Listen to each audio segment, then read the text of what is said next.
Alors, Cédric, tu as vu Sonic cette semaine, comme je penserais jamais douter. On l'a même vu ensemble. Peux-tu d'abord faire un petit point sur ce projet attendu et redouté ? Oui, bien sûr. Et là, on va commencer comme d'habitude par parler de l'histoire. Mais qu'est-ce que c'est ? Eh bien, Sonic est un hérisson bleu qui va très vite. Déjà, je vous pose le background, c'est très complexe, il fallait l'amener. Son pouvoir d'origine inconnue est convoité par tous ceux qu'il croise, et c'est pour cela que Sonic fuit de monde en monde grâce à des anneaux magiques. Donc hop, il lance un anneau, il traverse, il va dans un nouveau monde, et il se cache. Il tombe finalement sur Terre et se fait vite au mode de vie des humains. Il adore la bouffe, la pop culture, bref, c'est un ado comme chez nous. Mais après une vie de fugue et de cache, l'énergique tornade bleue commence à déprimer. Et c'est ainsi qu'un soir, Sonic déclenche dans une course pleine de rage, de tristesse, une surcharge énergétique qui alerte les autorités sur sa présence sur Terre. Traqué par un scientifique fou du nom de Robotnik, Sonic va devoir compter sur l'aide de Tom Wachowski. Tiens donc. Pourquoi pas, shérif local de la ville de Green Hill, pour vite retrouver ses anneaux perdus à San Francisco, battre les robots, machines du mal de Robotnik et surtout s'amuser avec son nouveau pote à vitesse cyber mystère hyper supersonique. Bien placé. Voilà, c'est un film basé sur la licence créée par Yuji Naka de Sega et c'est réalisé par Jeff Fowler. Alors c'est une licence culte du jeu vidéo qui a traversé le temps avec plus ou moins de succès. Les fans l'attendaient depuis plusieurs années. Ils se sont pas privés de livrer un petit peu leur ressenti sur les premiers visuels du film d'ailleurs. Maintenant qu'il est enfin sorti, qu'en est-il une fois qu'on juge le film sur pièce ? C'est pas vraiment une surprise, mais j'ai pas spécialement aimé. Voyons, Karel. Alors déjà, le scénario, c'est une paresse assez folle, entre E.T. et Thelma et Louise, pour les enfants un peu pauvres, gavés au sucre, je pense. On avait dit arrête les crossovers, Cédric. Là, j'en fais un pour toi. C'est E.T. cross Thelma et Louise. Bon, écoute, ça existe. Ça enchaîne nombreux clichés, excuses scénaristiques en se justifiant sous le terme film familial, mais encore une fois, c'est pas parce que c'est un film familial ou un film pour enfants que ça se doit d'être paresseux et mal branlé. En plus de ça, l'incrustation du personnage de Sonic, elle est très problématique. Il y a de nombreux plans où ils semblent pas être présents, il n'y a aucune relief dans le personnage. On voit qu'il a été incrusté et ça fait un peu peur. Quand il prend des objets en main, on voit que ça devient des objets en 3D, c'est encore plus problématique pour moi. Et en plus, quasiment personne ne le touche de tout le film. Je crois qu'il y a un contact humain à 3 reprises dans le film. Même sur le dernier plan, c'est assez gênant. Ouais, il est pris un moment dans les bras, mais il y a une couverture. Enfin bref, voilà. Mais même dans le dernier plan, effectivement, c'est problématique. En plus, les reshoots ont réussi effectivement à en faire une copie fidèle au jeu, ce que les fans voulaient, mais on a perdu la seule peut-être originalité, bonne ou mauvaise, je laisse chacun juge, possible dans ce produit très calibré. Traduction, j'aurais peut-être préféré le premier visuel, même s'il était dégueulasse. En plus de ça, Jim Carrey, seule bonne chose du film pour moi, il se démarque un peu forcément de la production, mais à quel prix? Il est en total roue libre, il est total roue libre dans le mauvais sens du terme, c'est-à-dire qu'il parvient pas vraiment à faire mouche tout le temps dans ses gags, sa mise en scène, son comique gestuel si calibré d'habitude est un peu hors des clous, je l'ai pas trouvé très pertinent. Il y a une scène de danse un peu sympa, mais on sent que c'est une impro totale, je pense, et c'est peut-être le seul moment où c'est un petit peu rigolo. Il y a un check assez légendaire quand même. Ouais, il y a un check légendaire où on a rigolé tous les deux dans la salle, c'est le seul gag où on était les seuls à rire et personne ne rigolait. Je comprends pas. Je n'entendais que dans la salle. Jim Carrey qui fout un coup de poing à quelqu'un, c'est forcément drôle, mais bon. Enfin bref. Et surtout le personnage de Sonic, il est vaguement supportable, mais il rassemble l'ensemble des clichés qu'un producteur peut penser des jeunes. On navigue entre blagues références à la pop culture, hyperactivité d'un gosse un peu gavé au sucre. J'aime beaucoup l'expression gavé au sucre aujourd'hui, ça me fait bien rire. Alors on est en 2020, s'il vous plaît, messieurs les producteurs, arrêtez d'écrire comme en 1990 vos personnages. Une fois de plus, tu n'es pas tendre avec le film, mais cette fois il y a une différence. Nous sommes dans une émission qui fait le lien entre jeux vidéo et cinéma, en tout cas on essaye dans la mesure du possible. Ne peux-tu pas nous dire si en simple adaptation de jeu, ce film Sonic Mania ne bouge plus maintenant, ce film fonctionne, et a compris la formule du jeu Sonic? Ça me gêne beaucoup ce petit truc, je sais pas comment Sonic fait avec ça, mais bon, c'est pas grave. Voilà aussi, on peut avoir une volonté de faire des efforts, mais sans vrai succès, une fois de plus.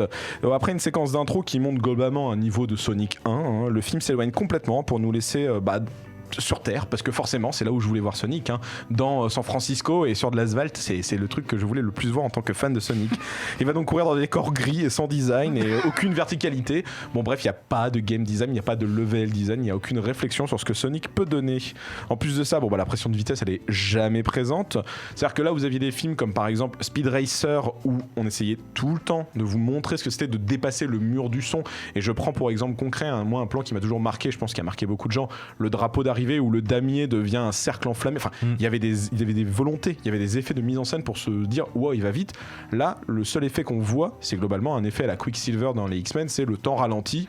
Et il fait des bêtises alors que le temps ralentit, quoi. C'est pas drôle. C'est un pompage honteux de X-Men. Hein. Ils le font deux fois en plus. Ils le font 2 fois et 2 fois c'est pas très bon, donc c'est problématique. Un petit twist la deuxième fois. fois. Comme X-Men, on est d'accord en revanche. C'est marrant ce que tu dis sur la verticalité parce qu'ils doivent monter sur un immeuble et moi je me suis vraiment dit à ce moment-là, il va courir et arriver là-haut et je voulais pas prendre l'ascenseur. Effectivement, il y a ce truc quand même très buesque que je me dis il court très vite, il peut monter sans avoir besoin d'une clé ou d'un pass, et même si on part de cette logique, il peut prendre le pass en allant très vite, il ralentit le temps, il vient le prendre en cachette. Mais bon, bref, je m'égare et je reprends le déroulé de ma critique. Bon, la présence d'un humain comme compagnon, on en parlait tout à l'heure, est-ce que c'est la solution ? Je ne sais pas. Moi, je suis pas très fan. Encore une fois, je pense que c'est pas une très bonne idée parce qu'on a peur que le spectateur il accroche pas au récit, alors que ça fait 20 ans que la saga elle accroche à partir de Shitty Friend et de Hérisson et de Tamia à la con, et pourtant les gens ils y vont encore. Donc, s'il vous plaît, arrêtez. Pas de photos, s'il vous plaît, monsieur Carrel. Je suis un être respectable et respecté. Je fais ce que je veux. En plus de ça, bon, les nombreuses séquences et plans ralentis dont je parlais où on voit Sonic du regard, bon, c'est un effort louable. C'est un peu rare dans ce genre de production de tenter ça. Par exemple, je peux amener effectivement le fait que pour une fois, on suit le personnage. On ne le perd jamais, c'est intéressant. Il y a plein de films mal branlés où on ne peut pas suivre l'action. Là, on la suit. Mais erreur, Marco, fallait pas faire ça cette fois-ci, c'est un film Sonic, il fallait perdre le personnage des yeux, il fallait que tu te sentes dépassé, il fallait que le spectateur il prenne un plaisir dans la folie visuelle du perso, dans la course, et plutôt que de refaire des séquences à la Quicksilver quand ils sont déjà faites, fallait essayer de nous surprendre et qu'on soit vraiment sur lâcher prise, quoi. Lâcher prise complet. Donc en conclusion, Sonic c'est un produit et un de plus dans le marasme des adaptations cinéma qui pullulent depuis presque 30 ans sans être spécialement honteux. Je pense que le tag famille et enfant des phrases d'accroche n'est on peut plus vrai et va ravir beaucoup des gens, et surtout peut-être les fans amoureux du hérisson, mais Benjamin Benoît, le plus gros fan du hérisson qu'on connaît, n'a pas trop aimé, alors ça me fait peur pour les autres fans. Ce film c'est encore une fois une balise dans le paysage culturel actuel, c'est une œuvre molle, paresseuse, ça tente par des artifices scénaristiques de faire croire que son récit formaté il renferme plus que ce qu'il propose, c'est-à-dire pas grand chose. Et le pire c'est que là où le film aurait pu se lâcher visuellement, proposer de retranscrire le plaisir de jouer à travers les niveaux dantesques où la gravité alors avait plus de sens, où seul compte la sensation de lâcher prise face à la vitesse, au danger, non. Le film il se tente de proposer là encore un modèle formaté, ça tente jamais de sortir vraiment du rang, ça n'a jamais aucune folie, aucune audace. En atteste le changement visuel de Sonic qui avait donc un design beaucoup plus réaliste et un peu creepy et très dérangeant, Uncanny Valley comme diraient certains, qui est passé au design du jeu. Et ça montre bien que les studios préfèrent faire plaisir aux fans que de prendre des vrais risques, quitte à se tromper, mais au moins à tenter d'être original et de faire quelque chose qu'on n'aurait pas forcément vu. Et en cela je vous recommande plutôt donc le film Speed Racer des sœurs Wachowski dont je parlais avant, qui avait vraiment intégré dans sa narration les codes du jeu vidéo et la sensation de vitesse qui manque terriblement à ce divertissement, qui comme à chaque fois va fonctionner auprès des fans je pense et de la famille, et qui seront contents de voir un doudou de leur enfance prendre vie. Sonic vous a peut-être causé, mais pour moi il ne m'a pas parlé. Alors Marie, il me semble pas que tu as eu le temps de voir le film. Non, je l'ai pas vu. Qu'en espères-tu du coup après cette critique? Rien du tout du coup, mais je pense que je serais quand même déçue. Alors j'amènerais peut-être mes petits cousins, Avoir un film familial, tiré Thomas Langman. Océane, on était avec toi dans la salle, qu'en as-tu pensé? Qu'as-tu pensé de notre présence dans la salle? On était insupportable. Votre présence m'a beaucoup fait rire, peut-être plus que le film, donc c'est ça qui est un peu dommage. En fait, dès l'intro, j'ai trouvé ça catastrophique. C'est le principe du flash forward. Comment je me suis retrouvée dans cette situation, et je vais tout vous raconter. Je n'en peux plus. Oui, alors ça j'ai c'est des vrai, envies de meurtre. Dès que j'entends ce gimmick, il faut arrêter ça aussi vraiment en 2020. Laissez ça à la porte. Après, j'ai trouvé la première partie extrêmement mal fichue. Je trouvais que plus ça allait, plus il y avait une sorte d'alchimie un peu qui se créait entre Sonic et Tom Wachowski. Donc ça pouvait aller. James Marsden qui fait son possible, mais il a rien à jouer, le pauvre. C'est toujours plus que Cyclope, hein. Oui, c'est ça, effectivement. Mais du coup, c'est vrai que en fait, c'est pas honteux parce qu'on passe pas un mauvais moment devant, mais on passe pas un bon moment devant non plus. En fait, c'est vraiment c'est ultra tiède.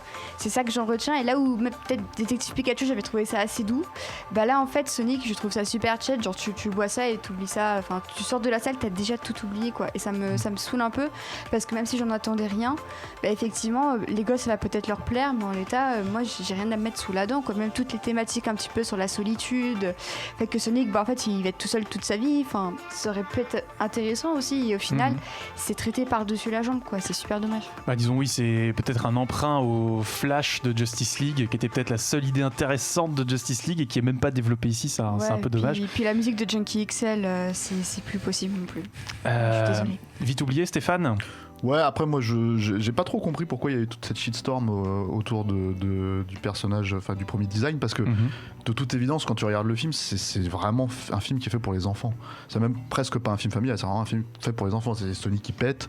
Qui fait des danses Fortnite aussi. Voilà, et donc le truc c'est que du coup, je me suis dit, c'est pas les gosses qui sont allés se plaindre sur internet de design de Sonic, donc est-ce que c'était si grave de repousser le film, de planter la boîte de prod, enfin la boîte d'effets spéciaux pour refaire le truc et tout.